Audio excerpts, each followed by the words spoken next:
আজকে আমরা শিখব মুরাক্কাব। কি শিখব? মুরাক্কাব। 22টি হরফ মুরাক্কাব হয়, বাকি 60টি হরফ মুরাক্কাব হয় না। দেখেন 60টি হরফ কি কি মুরাক্কাব হয় না।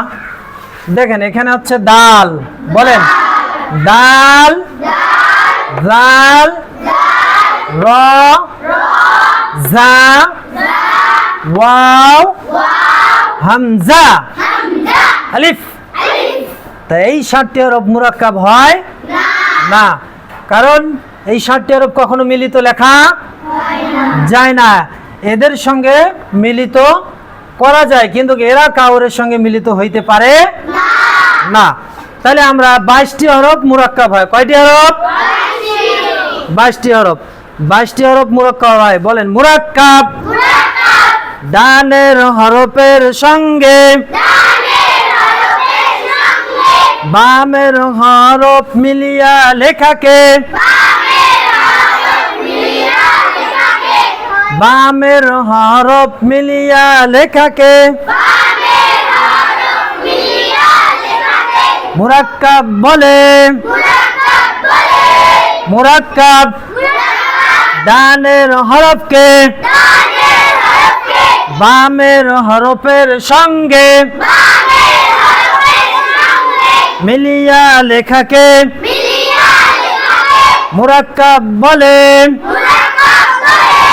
আরবি হরফগুলির ডান পাশের মাথা দেখে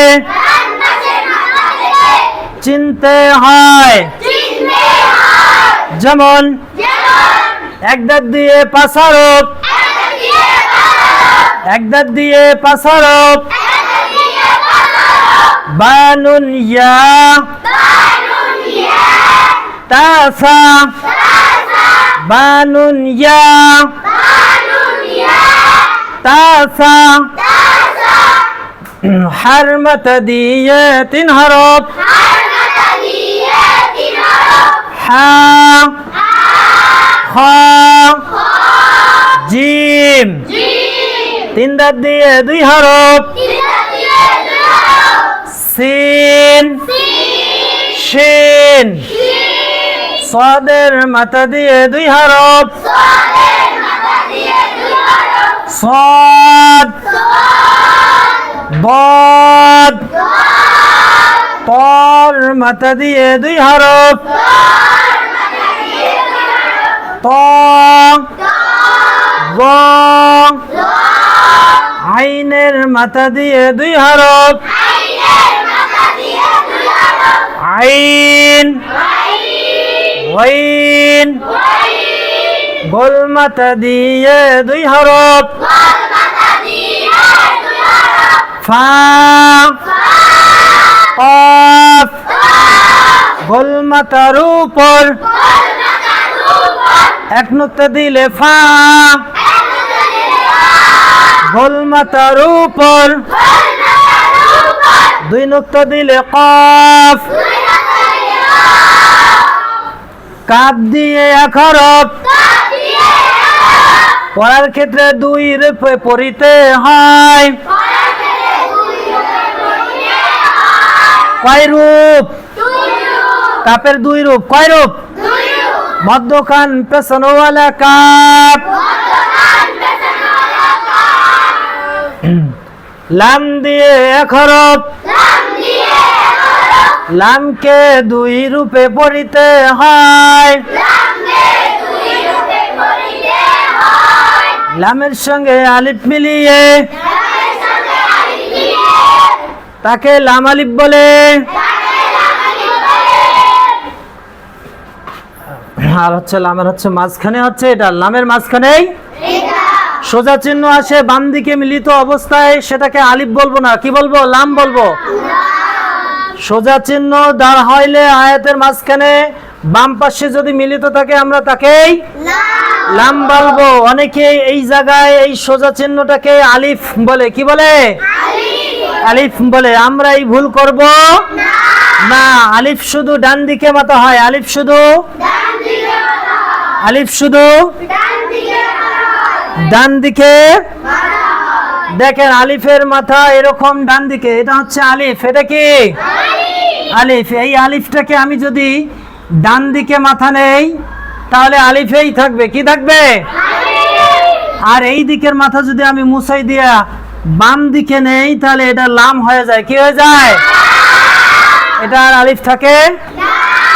তার মানে আলিফ যখন থাকবে তখন এরকম নিরপেক্ষ ডান দিকে মাথা থাকবে, তাই না? এখন আর এটাকে লাম বলার সুযোগ থাকে না। তাহলে আর যদি আমাদের দুই দিকে টান থাকে এইভাবে করে তাহলে আর এটা আলিফ থাকবে না, এটা লাম হয়ে যাবে। এটা কি হয়ে যাবে? আপনারা সবাই বুঝছেন? কারো কখনো সমস্যা হবে? আর ইনশাআল্লাহ সমস্যা হবে না। তবে মিম দিয়ে আকারব, মিম দিয়ে কোরআন শরীফের মধ্যে এইভাবে দুই রূপে দেখা যায়, তিন রূপে দেখা যায়। যেরকম সাধারণত মিম আমরা এইভাবে শিখছি, সাধারণত মিম, তারপরে দেখেন মিমকে আবার এইভাবে শেখানো হয়েছে, তাই না? তারপরে মাঝখানে আবার মিলিত অবস্থা এরকম ভাবে আসিয়া আবার এরকম ভাবে আসে, এইভাবে মিম আসে। এইভাবে কি তাহলে আমরা কোরআন শরীফে উপস্থিত এইভাবে পালে আমরা মিম বলবো, কি বলবো? মিম দেখে তাহলে আর আমরা চিন্তিত থাকবো না। এরপরে আসেন হা দিয়ে আকারব। হার রূপ হবে 6 প্রকার, হার রূপ হবে 6 প্রকার। এখানে আছে গোল হা, এখানে আছে কি এই গোল হাটার রূপ 6 প্রকার। কয় প্রকার? নাম্বার 1 হচ্ছে এইভাবে করে আসিয়া এইভাবে আসবে, মাঝখানে আসিয়া আবার এইভাবে, তারপর আবার কতক জায়গায় এইভাবে আসে, কিছু জায়গায় আসে এইভাবে, এখন শেষে আবার পরিশেষে আবার আসে এইভাবে করে নোক্তা দিয়ে অক্ফ। নোক্তা দিয়ে কি অক্ফ। তার মানে এখানে কোনো নোক্তা আছে নাই, তার মানে এটা সরাসরি হা, সরাসরি কি। আর এখানে যেহেতু নোক্তা আছে গোলতা, এটাকে বলা হয় গোলতা। এই গোলতাটার পাশেই যদি অক্ফ হয় সেটাকে আর অক্ফ যদি আমরা করে যাই তাহলে আর ওখানে গোলতা বলা যাবে না। অবশ্যই ওখানে হা উচ্চারিত করতে হবে। কি উচ্চারিত করতে হবে? হা উচ্চারিত করতে হবে। বুঝে গেছি সবাই রে? কিন্তু অক্ফ ছাড়া এখানে তা হবে। অক্ফ ছাড়া কি হবে? অক্ফ মুছাই দিলাম, এখন আর এটা হা হবে না। এখন হবে কি তা। আবার অক্ফ দিলাম, আমি এখানে অক্ফ করব, তখনই আমাদের এখানে হা উচ্চারিত করতে হবে। যেরকম মুহ, কি হবে?